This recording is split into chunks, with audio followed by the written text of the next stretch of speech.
With Desjardins Insurance, you can save up to 25%. Dinner! When you're claims free for 3 years, visit dgidirect.ca. Welcome back. Today, Yorkville heard the pitter-patter of plenty of feet in a run to fund women's shelters. Close to 1,000 people took part in a 5K run and walk to raise money for the YWCA.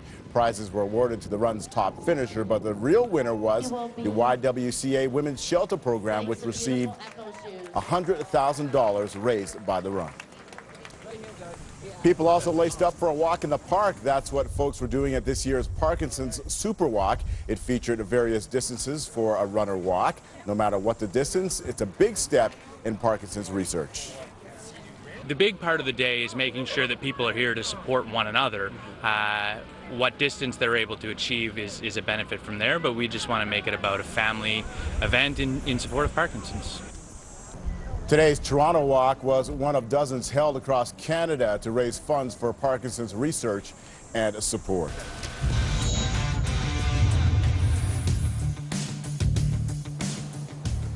Laura Dykin joins us now from Sportsnet 360. Laura, strap on your helmet. It was football all day. I was trying to work, but I was glued to that Niners Green Bay game. It was a fantastic day all around. It really was. Probably the best game, in my opinion, except the one that's going on right now, Giants-Cowboys. In any event, yes, football front and center today, but it was a very busy day in sports all around.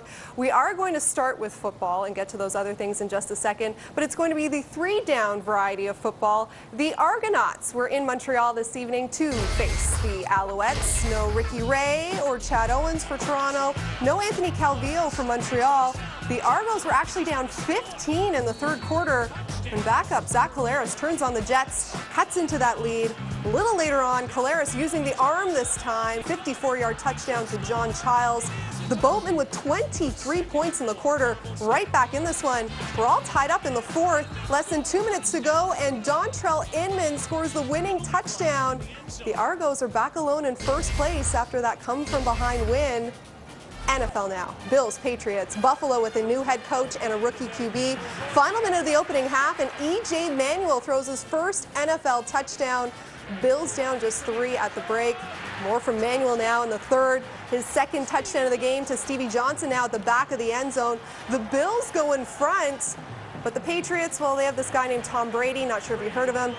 He's pretty good. And Brady breaking in his new receiver, Danny Amendola.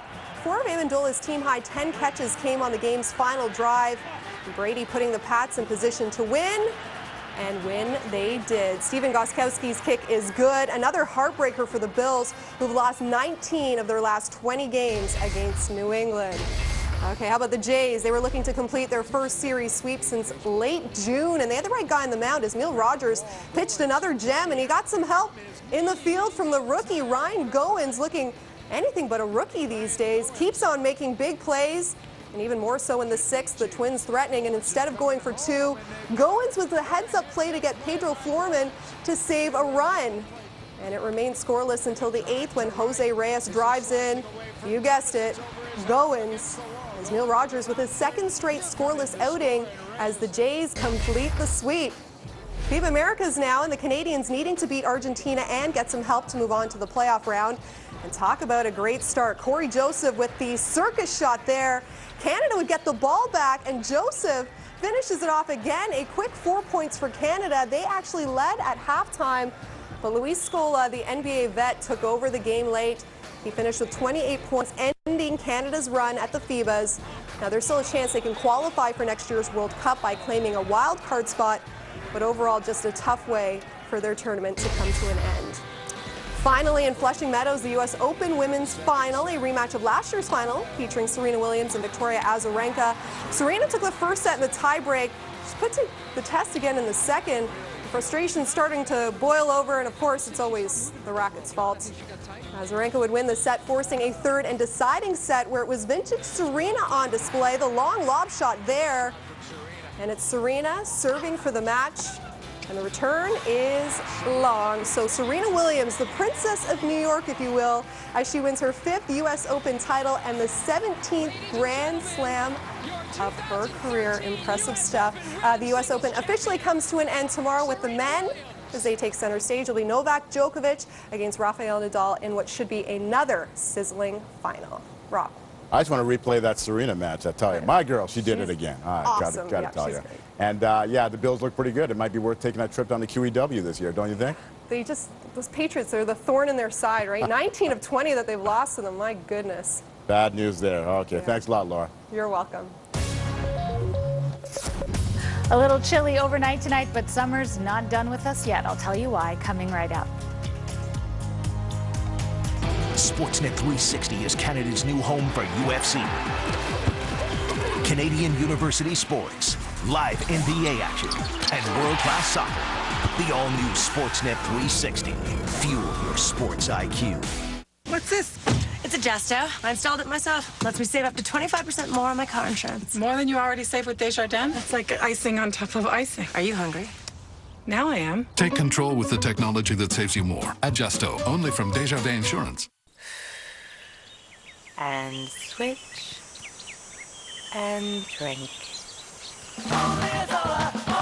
Dollar Drink Days are back at McDonald's. Refresh yourself all summer for only $1. Some things just don't mix and match. But at Sleep Country, mixing and matching makes sense. If you're not picky about color, you can mix and match brand new mattresses and foundations for incredible savings until Tuesday. Come to Sleep Country today for a better sleep tonight.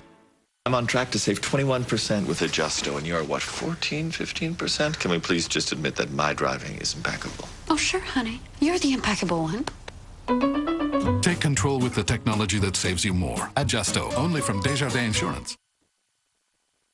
Welcome back. Michelle Joba now with an extended look at the forecast. Up and down is the order of the week. Roller coaster temperatures this week to a certain extent, because let's face it, fall is still not going to be here officially until the 22nd of September. So we have a little while, and there will be proof of that this week. In fact, in the next 48 hours or so. Right now, we are sitting at 13 degrees. As we head into the overnight period, many communities are going to dip into the single digits tonight. We're already below 5 degrees in the Bancroft area, so a little on the cool side, to start the day tomorrow as well. You're going to want to bundle the kids up as they're heading out to school, but layers is the best idea because we'll be hitting a high of 22 degrees, which is more or less seasonal tomorrow. Lots of sunshine with increasing cloud cover in the evening. And as we break down the next 7 days, it's definitely an interesting one. We have a system that's moving in from the west. It's bringing a lot of heavy rainfall to areas of far northwestern Ontario, close to the border with Manitoba and the U.S. So we are looking at somewhere in the range of 50 to 70 millimeters of rain in this area with this system. It's not going to bring as much rain to southern Ontario, but some areas, eastern Ontario, I'll show you in a moment, could receive heavier amounts of rain. So we're at 6 degrees for Muskoka right now, 7 in Ottawa, 9 in Kingston, 9 in North Bay. A little warmer in Windsor. You're definitely going to start to feel that push of warm air that's on the way for us in Windsor tomorrow a little earlier. And here's a look at rainfall by Tuesday overnight. Look at that heavier amount in that area right from Georgian Bay extending through the Muskoka region down towards Kingston. So do bear that in mind. Adjacent to the upper lakes over towards Quebec, you could see more rain. Wouldn't be totally out of the question to see a few pop-up showers tomorrow during the day in Windsor and Sarnia and Chatham.